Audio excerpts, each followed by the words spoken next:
आज हम लोग पढ़ने वाले हैं प्रकाश संश्लेषण के बारे में। तो वीडियो को शुरू करने से पहले मैं आपको बताना चाहूँगा कि अगर अभी तक आपने हमारे डेयर क्लास को सब्सक्राइब नहीं किया है तो नीचे दिए गए रेड बटन को क्लिक करके आप हमारे इस चैनल को सब्सक्राइब कर लें और साथ ही साथ इस वीडियो को लाइक और शेयर करना ना भूलें। तो आज हम पढ़ेंगे प्रकाश संश्लेषण या फोटोसिंथेटिक्स क्या होता है।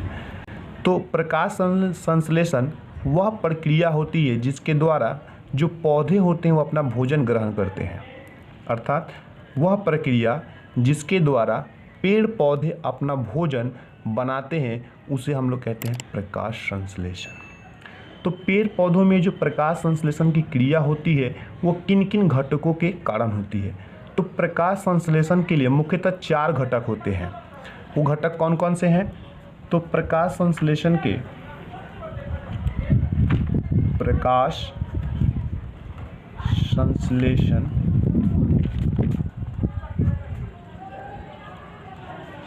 मुख्य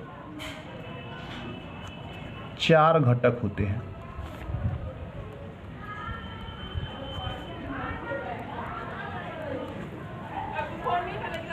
चार घटक होते हैं। पहला क्लोरोफिल। क्या होता है फ्रेंड्स? क्लोरोफिल या इसे हम लोग पर्णहरित लवक भी कहते हैं। पर्णहरित लवक। और दूसरा होता है हमारा जल H2O। तीसरा होता है कार्बन डाइऑक्साइड।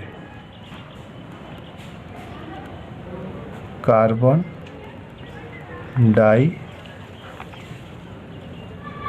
डाइऑक्साइड और हमारा जो चौथा होता है वो होता है सूर्य का प्रकाश।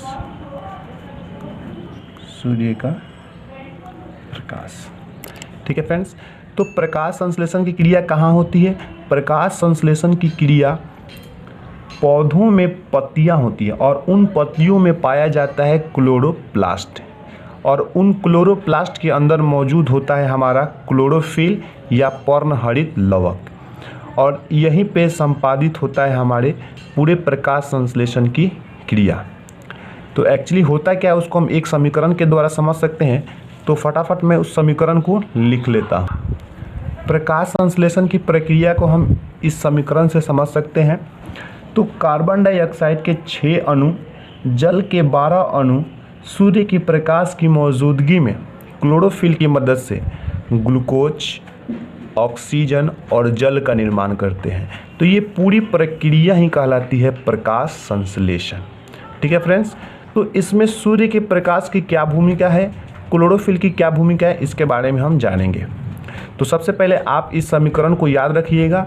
आपके एग्जाम में बहुत बार ये क्वेश्चन पूछा जाता है कि प्रकाश संश्लेषण की जो प्रक्रिया होती है उसको समीकरण से लिखे, या फिर कुछ समीकरण ऐसे दे दिया जाएगा जिसमें इन तीनों में से कोई एक उसमें नहीं होगा और आपको बैलेंस करने के लिए कहा जाएगा। तो हमेशा याद रखिएगा कि प्रकाश संश्लेषण प्रक्रिया में कार्बन डाइऑक्साइड के 6 अणु, जल के 12 अणु और ग्लूकोज में आपका हो जाएगा कार्बन के 6 अणु, हाइड्रोजन के 12 अणु और ऑक्सीजन के 6 अणु होते हैं। इसके साथ ही साथ हमें ऑक्सीजन भी प्राप्त होता है जहाँ पे ऑक्सीजन के 6 अणु और फिर जल के भी 6 अणु होते हैं।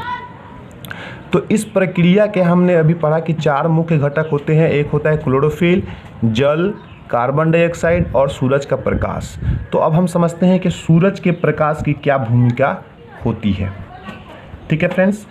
तो सूरज के प्रकाश की भूमिका ये होती है कि जब सूरज का प्रकाश पत्तियों पर पड़ता है तो पत्तियों के अंदर वो प्रवेश करता है जहाँ पे जल मौजूद होता है और यह जो जल होता है हाइड्रोजन और ऑक्सीजन के रूप में अलग अलग टूट जाता है और ये ऑक्सीजन जो होता है हमें फिर प्राप्त होता है बाहर वायुमंडल में जो चला जाता है और ये हाइड्रोजन जो होता है वो कार्बन से प्रतिक्रिया कर लेता है और कार्बन से प्रतिक्रिया करने के बाद हमें प्राप्त होता है ग्लूकोज।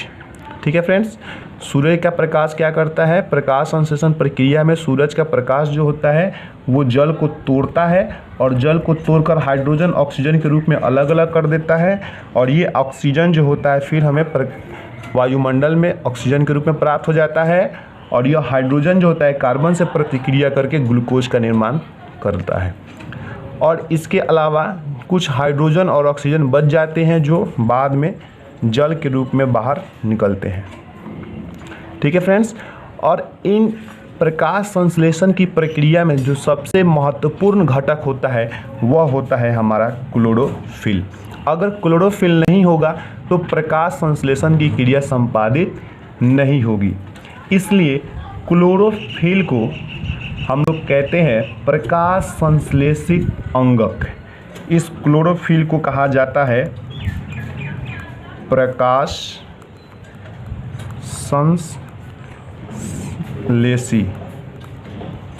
संश्लेषी अंगक। ठीक है फ्रेंड्स, और पत्तियों को कहा जाता है प्रकाश संश्लेषी अंग। तो आप यहाँ तक समझ गए होंगे। इसके अलावा क्लोरोफिल को हम लोग प्रकाश संश्लेषण की इकाई भी कहते हैं। प्रकाश संश्लेषण की इकाई, ये बहुत ही इंपॉर्टेंट टॉपिक है फ्रेंड्स, इसको अच्छे से आप समझिएगा कि क्लोरोफिल को हम लोग प्रकाश संश्लेषी अंगक या प्रकाश संश्लेषण इकाई भी कहते हैं। तो फ्रेंड, हमने इस वीडियो में पढ़ा प्रकाश संश्लेषण क्या है, प्रकाश संश्लेषण के कौन कौन से घटक होते हैं और इनके क्या रोल हैं। तो प्रकाश का क्या रोल होता है, तो सूर्य के प्रकाश का इतना ही काम होता है कि वह जल को तोड़ने का काम करता है। ठीक है फ्रेंड्स, और जल तो आप समझ ही रहे होंगे कि जल और कार्बन डाइऑक्साइड मिलकर ग्लूकोज बनाएंगे, कार्बन भी यहाँ पे मिलकर ग्लूकोज बनाता है। इसके अलावा क्लोरोफिल का काम क्या होता है, तो जो क्लोरोफिल होता है वो प्रकाश संश्लेषण की क्रिया में बहुत ही महत्वपूर्ण रोल निभाता है। सूर्य के प्रकाश को पत्तियों में लाने का काम जो होता है वो क्लोरोफिल का ही होता है। ये क्लोरोफिल जो है सूर्य के प्रकाश को पकड़ने का काम करता है। ठीक है फ्रेंड्स, तो ये सारी प्रक्रिया ही कहलाती है प्रकाश संश्लेषण। ये बहुत ही छोटा टॉपिक है और बहुत ही इम्पोर्टेंट टॉपिक है। तो इस वीडियो में सिर्फ इतना ही कि प्रकाश संश्लेषण क्या है, किसे कहेंगे, क्या क्या इसके घटक होते हैं। तो उम्मीद करते हैं कि आप इस वीडियो को समझ गए होंगे। अगर आपको इसमें अभी भी कोई दिक्कत हो रही होगी तो आप हमें कमेंट कर सकते हैं, हम आपका उत्तर ज़रूर देंगे। तो अब हम अगले वीडियो में आपको मिलेंगे जहाँ पर हम पढ़ेंगे मनुष्य के पाचन तंत्र के बारे में। तो चलिए, वीडियो को देखने के लिए धन्यवाद। मिलते हैं अगले वीडियो।